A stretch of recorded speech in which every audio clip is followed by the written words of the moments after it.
हमें ख़त्म करना चाहेगा, वो एक दिन ऐसा मिटेगा कि नामो निशान मिट जाएगा उसका। और लेकिन हम इंशाअल्लाह कल भी रहे हैं और आज भी रहेंगे और इंशाअल्लाह आइंदा भी रहेंगे, बाकी रहेंगे। इसलिए कि हमारे सर पर दुआ है, हमारा दीन आखिरी दीन है, हमारे नबी खातमुन नबीयीन हैं, आपके बाद कोई नबी आने वाला नहीं है। तो आपकी नबूवत क़यामत तक बाकी रहेगी। तो जब नबूवत बाकी रहेगी तो नबूवत वनस्तग़फिरुहु वनु'मिनु बिही वनतवक्कलु अलैहि वनऊज़ु बिल्लाहि मिन शुरूरि अनफुसिना व मिन सय्यिआति अमालिना मन यहदिहिल्लाहु फला मुदिल्ल लहु व मन युद्लिलहु फला हादिय लहु व अशहदु अन ला इलाहा इल्लल्लाहु वहदहु ला शरीक लहु व अशहदु अन्न सय्यदना व मौलाना मुहम्मदन अब्दुहु व रसूलुहु सल्लल्लाहु अलैहि वसल्लम। औज़ु बिल्लाहि मिनश शैतानिर रजीम। बिस्मिल्लाहिर रहमानिर रहीम। इन तंसुरुल्लाह यंसुरकुम व युसब्बित अक़दामकुम। सदक़ल्लाहुल अलियुल अज़ीम। व क़ाल नबी सल्लल्लाहु अलैहि वसल्लम ला तज़ालु ताइफ़तुम मिन उम्मती ज़ाहिरीना अलल हक़्क़ि ला यदुर्रुहुम मन ख़ज़लहुम वला मन ख़ालफ़हुम वहुम अला ज़ालिका हत्ता याति अम्रुल्लाह औ कमा क़ाल नबी सल्लल्लाहु अलैहि वसल्लम। सलाम उस पर कि जिसके नाम लेवा हर ज़माने में, सलाम उस पर कि जिसके नाम लेवा हर ज़माने में बढ़ा देते हैं टुकड़ा सरफरोशी का फसाने में। बढ़ाते हैं कि नहीं? आज फ़लस्तीनियों ने बढ़ा रखा है, बदर ओहद की याद ताज़ा कर रखी। कहा सलाम उस पर कि जिसके नाम लेवा हर ज़माने में बढ़ा देते हैं टुकड़ा सरफरोशी का फसाने में। हज़रत सदर जलसा, मुअज़्ज़ज़ और मोहतरम उलमाए किराम, मोहतरम बुजुर्गों और दोस्तों, नौजवानान मिल्लत, अल्लाह का लाख लाख करम है, एहसान है कि अल्लाह तबारक ताला ने हमको इंतहाई अहम मकसद के तहत मदारिसे दीनिया की हिफाजत के सिलसिले में गौर व फिक्र करने और तदाबीर सोचने और उसमें मिलजुल कर बैठ कर फैसला करने के लिए अल्लाह तबारक ताला ने हम सबको जमा होने का मौका नसीब फरमाया। हमारे हुजूर सल्लल्लाहु अलैहि वसल्लम ने जब आखिरी हज फरमाया था, हज्जतुल विदा जिसको कहते हैं, 1 लाख का मजमा था हुजूर सल्लल्लाहु अलैहि वसल्लम के साथ, और आपने ऊँटनी पर बैठकर खुतबा दिया था।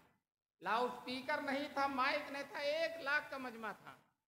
और हुजूर सल्लल्लाहु अलैहि वसल्लम की आवाज़ जिस तरह से नज़दीक वाला सुन रहा था, उसी तरह से दूर वाला भी सुन रहा था। ये मोजज़ा था जनाब रसूल पाक सल्लल्लाहु अलैहि वसल्लम का। आपने क़यामत तक मुसलमानों के लिए जितनी अहम चीज़ें हो सकती हैं उस खुतबे में बयान कर दिया। खुतबे के बाद अरफात के मैदान में अल्लाह के रसूल पाक सल्लल्लाहु अलैहि वसल्लम ने इंतहाई खुशू और खुदू के साथ, आजिज़ी के साथ, गिड़गिड़ा कर अल्लाह से दुआ की थी। वो आज मैं दुआ बताना चाहता हूँ, वो दुआ क्या की थी। हुजूर सल्लल्लाहु अलैहि वसल्लम ने दुआ की थी, ऐ अल्लाह मेरी उम्मत क़यामत तक बाकी रहे। क्या दुआ फरमाई थी? मेरी उम्मत क़यामत तक बाकी रहे, कोई जालिम, जाबिर, खूंखार मेरी उम्मत को ख़त्म न कर सके। ये दुआ फरमाई थी जनाब रसूल पाक सल्लल्लाहु अलैहि वसल्लम ने। दोस्तों, एक सहाबी भी आमीन, दुआ नबी की है और आमीन कहने वाले 1 लाख सहाबी हैं। एक सहाबी भी अगर आमीन कह दे तो दुआ कबूल है।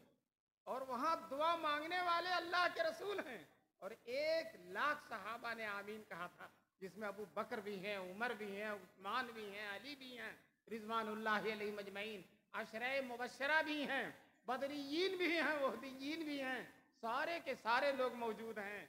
सब ने दुआ की थी, आमीन कहा था, दुआ यही फरमाई थी, मेरी उम्मत क़यामत तक ख़त्म न हो सके। दोस्तों, हुजूर जब दुआ अरफात में तो हमारी और आपकी दुआ कबूल होती है, सबकी दुआ कबूल होती है, तो हुजूर की दुआ क्यों नहीं कबूल होगी?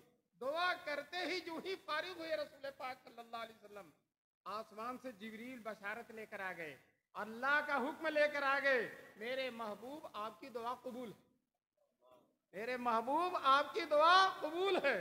मुसलमानों, इस मकबूल दुआ के बलबूते पर मैं कहता हूं, इस जमीन में, इस मुल्क में, इस आलम में कोई रहे या न रहे, हम तो क़यामत तक रहेंगे इंशाअल्लाह। हमारे सर पर दुआ है जनाब रसूल पाक सल्लल्लाहु अलैहि वसल्लम की। दोस्तों, ये मस्जिदें भी रहेंगी, ये मीनारे भी रहेंगे, ये काल अल्लाह काल रसूल की सदाएं भी रहेंगी, ये सजदों के नूर से मुनव्वर पेशानियां भी रहेंगी, ये नूरानी दाढ़ियां भी रहेंगी, ये दारुल उलूम देवबंद भी रहेगा, ये मज़ाहिरुल उलूम सहारनपुर भी रहेगा, और ये चप्पे चप्पे में किशनगंज के गोशे गोशे में जो फैले हुए मदारिस हैं, इंशाअल्लाह ये सारे के सारे मदारिस क़यामत तक बाकी रहेंगे। क्यों? इन मदरसों ही से हमारी दीन की जिंदगी है। ये मदरसे ही हमें बताते हैं कुरान का मतलब क्या है, अल्लाह हमसे कहना क्या चाहता है, रसूलुल्लाह सल्लल्लाहु अलैहि वसल्लम हमसे कहना क्या चाहते हैं, और अल्लाह की मर्जी क्या है, अल्लाह की खुशनुदी क्या है, अल्लाह का दीन क्या है, ये सारी चीजें हमको ये अरबी मदरसे ही बताते हैं। तो दोस्तों याद रखो, हम कन्वेंशन करें या न करें, लेकिन ये मदरसे इंशाअल्लाह बाकी हमारे महबूब सल्लल्लाहु अलैहि वसल्लम की दुआ है। और आपको बताऊं, दारुल उलूम देवबंद आज से 150 साल पहले कायम हुआ और आज तक शानदार तरीके से चल रहा है। हर साल 1500 आलिम पैदा करता है, 50 मुफ्ती पैदा करता, मुफस्सिर पैदा करता, मुहद्दिस पैदा करता है, और पूरी दुनिया में उसके फारिगीन फैल जाते हैं। और एक आलिम जिस इलाके में जाता है, पूरे इलाके की काया पलट देता है, दीनी तब्दीली पैदा कर देता है। दोस्तों, आज मुल्क में अगर पूरे मुल्क में अगर 80,000 आलिम हैं, तो आइंदा साल इंशाअल्लाह 90,000 हो जाएंगे। 70,000 हाफिज हैं, आइंदा साल इंशाअल्लाह 95,000 हाफिज हो जाएंगे। ये सिलसिला बढ़ता ही चला जाएगा। तो बताओ, किसी की साजिश से, किसी की फितना परवरी से हम खत्म हो रहे हैं या बढ़ रहे हैं? बताइएगा। खत्म नहीं हो रहे हैं, बढ़ रहे हैं। जो हमें खत्म करना चाहेगा वो एक दिन ऐसा मिटेगा कि नामो निशान मिट जाएगा उसका। और लेकिन हम इंशाअल्लाह कल भी रहे हैं और आज भी रहेंगे और इंशाअल्लाह आइंदा भी रहेंगे, बाकी रहेंगे। इसलिए कि हमारे सर पर दुआ है, हमारा दीन आखिरी दीन है, हमारे नबी खातमुन नबीयीन हैं, आपके बाद कोई नबी आने वाला नहीं है। तो आपकी नबूवत क़यामत तक बाकी रहेगी। तो जब नबूवत बाकी रहेगी तो नबूवत के मानने वाले भी बाकी रहेंगे इंशाअल्लाह, और नबूवत की तालीम को आम करने वाले मदरसे भी इंशाअल्लाह क़यामत तक बाकी रहेंगे। अंग्रेज ने चाहा था कि दारुल उलूम देवबंद को बंद कर दे, बहुत कोशिश हुई, उसकी हुकूमत थी, उसकी हुकूमत में सूरज नहीं डूबता था, बड़े नशे में था, और उसने ऐलान कर दिया था जब पूरे मुल्क पर हमारा कब्जा है तो पूरे हिंदुस्तान पर दीन ईसाइयत ही रहेगा, कोई दीन बाकी ही नहीं रहेगा। और जो है उसने एड़ी छोटी का जोर लगाया कि दारुल देवबंद बंद हो जाए। मैं आपसे पूछता हूँ, देवबंद बंद हुआ या अंग्रेज ही बंद हो गया? अंग्रेज ही बंद हो गया, नामो निशान मिट गया उसका, कहाँ गया कुछ पता नहीं है। इसी तरह से दोस्तों, अब जो है मैं किसी का नाम नहीं लेता, लेकिन जो भी अच्छी चीज की मुखालफत करेगा वो खराब हो जाएगा। जो भी अच्छी चीज की मुखालफत करेगा वो खराब। बताओ, मदारिस अच्छी चीज है कि नहीं? ये मदारिस शानदार शहरी पैदा करते हैं, बेहतरीन जो है रियाया पैदा करते हैं। हुकूमत करोड़ों और अरबों रुपया खर्च करती है और जो है तालीम के नाम पर, और दोस्तों बेहतरीन इंसान नहीं पैदा होता, बेहतरीन मुअल्लिम नहीं पैदा होता, बेहतरीन शहरी नहीं पैदा होता। और ये मदारिस हुकूमत से एक पैसा लिए बगैर शानदार शहरी बनाते हैं। और हुकूमत अगर इन मदरसों की कदर करे तो हुकूमत को इन मदरसों का एहसान मानना चाहिए कि जो हम करोड़ों खरबों की दौलत खर्च करके बेहतरीन शहरी, बेहतरीन इंसान, मुल्क से बेहतरीन मोहब्बत करने वाले और मुल्क की बेहतरीन खिदमत करने वाले, जो हम करोड़ों की दौलत करके खर्च नहीं कर सकते, ये मदरसे मुफ्त में कर देते। बताओ, इन मदरसों का मुल्क पर एहसान है कि नहीं? अरे मुल्क पर एहसान है कि नहीं? इन्हीं मदरसों के लोगों ने, इन्हीं मदरसे के फारिदीन ने, जो हिंदुस्तान को चूस रहा था मक्खी की तरह और हिंदुस्तान को खत्म कर रहा था अंग्रेज, उन अंग्रेजों को भगाने वाले यही मदरसे ही। अंग्रेज अगर इंग्लैंड में हैं, उनकी नस्लें जिंदा हैं, उनसे जाकर पूछ लो कि तुमको हिंदुस्तान से कितने भगाया, तो कहेंगे उलमाए देवबंद ने भगाया। उलमाए देवबंद ने, मौलाना कासिम नानोतवी ने, मौलाना रशीद अहमद गंगोही ने, हाजी इमदादुल्लाह मुहाजिर मक्की ने, शेखुल हिंद ने, शेखुल इस्लाम ने इस मुल्क को आज़ाद कराया। अगर ये मुल्क आज़ाद न होता, अंग्रेज रहते, तो आज के हुक्मरान रहते। इनकी हुक्मरानी भी अल्हम्दुलिल्लाह मदरसों ही की बरकत है। इसलिए इनको मदरसों की कदर करना चाहिए, मदरसों का एहसान मानना चाहिए, और इस मुल्क का सबसे कीमती सरमाया इन मदरसों को समझना चाहिए। लेकिन नहीं समझ रहे हैं, ना समझे, इंशाअल्लाह अल्लाह ताला समझा। बहरहाल ये मदरसे बहुत शानदार हैं, इनकी खिदमत रोज़े रोशन की तरह है। दोस्तों, दारुल देवबंद जिसमें आखिरी आलिम जिनके दौर में अंग्रेज़ों को जाना ही पड़ा, शेखुल इस्लाम मौलाना हुसैन अहमद मदनी रहमतुल्लाह अलैह, फिदाए मिल्लत रहमतुल्लाह अलैह के वालिद मोहतरम भाई महमूद साहब के दादा शेखुल इस्लाम मौलाना हुसैन अहमद मदनी रहमतुल्लाह अलैह। दोस्तों, अंग्रेज़ों के खिलाफ फतवा दे दिया था हजरत ने कि किसी भी हिंदुस्तानी के लिए अंग्रेज़ की फौज में भर्ती होना जायज़ नहीं है, अंग्रेज़ों की मदद करना जायज़ नहीं है, बल्कि सारे हिंदुस्तानियों को अंग्रेज़ों की बगावत करना चाहिए। दोस्तों, ये बयान दे दिया, और इस बयान पर हजरत मदनी को गिरफ्तार करके कराची ले जाया गया, और कराची में ज़बरदस्त मुकदमा चला हजरत पर। अदालत में खचाखच भरी हुई थी अदालत, और अंग्रेज़ हर तरफ से फौजी तोप तांदे हुए खड़े थे कि अगर आर्डर हो जाएगा तो कमरे अदालत ही में मौलाना को और उनके साथियों को उड़ा दिया जाएगा, ख़त्म कर दिया जाएगा। दोस्तों, अदालत में मौलाना मदनी को गिरफ्तार करके पेश किया गया, जज के सामने बयान दिया उन्होंने, और ये कहा कि जज साहब सुन लें, मैंने ये फतवा दिया था और आज भी दे रहा हूं और आइंदा भी दूंगा।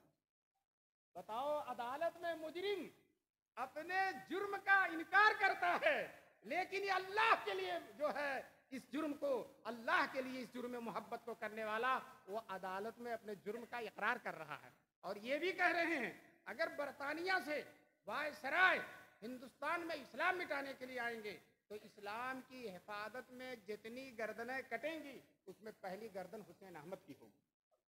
और ये भी फरमा दिया, कराची के लोगों, मुझे मेरे कफन की भी जरूरत नहीं है, मैं देवबंद से अपना कफन साथ लेकर आया, देवबंद से अपना कफन साथ लेकर आया। जब अदालत में ये बयान दिया, मौलाना मोहम्मद अली जौहर भी बैठे हुए थे, बेसाख्ता मौलाना मदनी के पैरों को चूम लिया। अल्लाह अल्लाह, ये जुर्रत, ये तो सहाबे किराम की याद पैदा कराती है। दोस्तों, जानते हैं, सब लोग समझ रहे थे कि मौलाना मदनी को फांसी हो जाएगी, लेकिन अंग्रेज ने, जज ने जो फैसला लिखा वही लिखा कि इन लोगों को 2 साल की कैद बामुशक्कत दी जाती। हालांकि फांसी होना था, लेकिन अल्लाह ने हिफाजत फरमाई, और फिर अल्लाह की हिफाजत का यह नतीजा हुआ कि अंग्रेज जिसको फांसी देना चाहता था वही शख्सियत अंग्रेजों के बिस्तर और बांधने पर मजबूर करने वाली बन गई, और हिंदुस्तान से उनको जाना पड़ गया। तो दोस्तों, ये मदारिस, इनके कारनामे बहुत शानदार हैं। हमारी ही जिम्मेदारी नहीं है कि मदारिस का एहतराम करें, ख्याल करें, बल्कि हुकूमतों की भी जिम्मेदारी है कि इन मदारिस की शान को, इनके रुतबे को, इनके दर्जे को, इनके कारनामों को पहचानें और मदरसों की खिदमत करें और मदरसों की मुखालफत से बाज आ जाएं। इसलिए कि किसी की मुखालफत से बताओ, मदरसों का बिगड़ेगा या मुखालफत करने वालों का बिगड़ेगा? बोलो। मुखालफत हम तो रहेंगे इंशाअल्लाह, हम तो बंद होने वाले नहीं है। दारुल देवबंद जब कायम हुआ, अभी मौलाना शौकत साहब ने बड़ी तफसील से बयान किया कि पहले देवबंद से पहले मदरसे चलते थे, कोई नवाब साहब चलाते थे, कोई रईस साहब चलाते थे, और कोई बहुत मालदार मदरसा चलाता था, कमरे वो बनवा देते थे, और असातिज़ा की तनख्वाह वो देते थे, तलबा का खाना वो देते थे। लेकिन इसका नुकसान ये था, वो मालदार साहब जिस दिन नाराज हो गए, मदरसा बंद, 5 मिनट में मदरसा बंद, कमरों में ताला लगवा दिया, मुदर्रिसीन से काम तनख्वाह नहीं देंगे, तलबा से कहा कि जाओ अब हम खाने पीने का इंतजाम नहीं करेंगे, 5 मिनट में मदरसा बंद हो गया। अल्लाह बेहतरीन बदला दे और आला से आला बदला दे मौलाना कासिम नानोतवी रहमतुल्लाह अलैह को। उन्होंने दारुल देवबंद को जो कायम किया तो उसमें उन्होंने शर्त लगा दी, ये किसी जागीर पर भरोसा नहीं करेगा, किसी बादशाह पर, हुकूमत पर भरोसा नहीं करेगा, आम गरीब मुसलमानों के चंदे से मदरसा चलेगा। दोस्तों, बादशाह आज है कल नहीं रहेगा, रईस आज है कल गरीब, लेकिन आम मुसलमान हमेशा रहेंगे। तो दोस्तों, आम मुसलमानों के हाथ में दे दिया मदरसों को, क्या मदरसों लो, ये तुम आए मुसलमानों ये लो, ये तुम्हारे महबूब की अमानत है, ये तुम्हारे हुजूर के दीन के खादिम हैं मदरसे, इनकी खिदमत करना तुम्हारा दीनी फरीजा है। अगर तुमको अल्लाह से मोहब्बत है, अल्लाह के रसूल से मोहब्बत है, तो इन अरबी मदरसों से मोहब्बत करो। माशाअल्लाह हिंदुस्तान के मुसलमान कर रहे हैं।